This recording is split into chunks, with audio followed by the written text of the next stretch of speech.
E, portanto, o autor traz aqui alguns exemplos muito interessantes. Fala-nos, por exemplo, de França, Inglaterra, fala-nos também de Suécia, que naquela altura, a Inglaterra, por exemplo, em 1830, não é?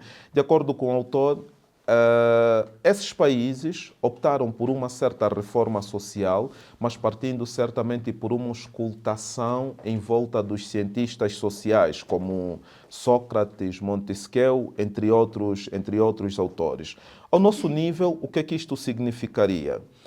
Vamos lá supor que nós temos, por exemplo, a situação da venda ambulante a nível da cidade. E nós temos esse conflito permanente entre os vendedores ambulantes, não é? E certamente os fiscais. Há um conflito permanente que, de alguma forma, para que haja colmatação deste problema, isto aqui é só um exemplo, nós temos vários problemas sociais, para que haja colmatação disto, ou para que haja alguma reforma social, é importante que se crie, por exemplo, uma equipe multidisciplinar.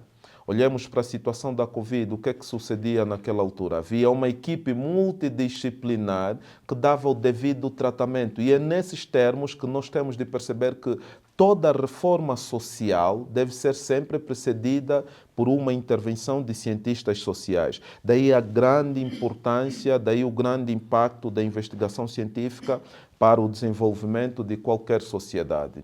Isto aqui nos remete certamente sobre a necessidade da organização em si, da classe científica, digamos, a criação, por exemplo, se olharmos para os juristas, temos a ordem dos advogados, o que é muito bom, talvez a necessidade da ordem dos sociólogos, psicólogos, dos historiadores e por aí adiante, no sentido de percebermos que toda reforma social, e olhando também para a divisão administrativa que o país teve recentemente, toda reforma social deve ser sempre precedida por uma intervenção científica, porque o cientista social percebe exatamente em que medida que a reforma social pode ser aplicável, em que medida que as políticas públicas podem ser aplicadas em função do contexto social, sem que haja necessariamente grande repercussão social, sobretudo alguns aspectos negativos. Portanto, a investigação científica é extremamente importante, desde a inovação tecnológica,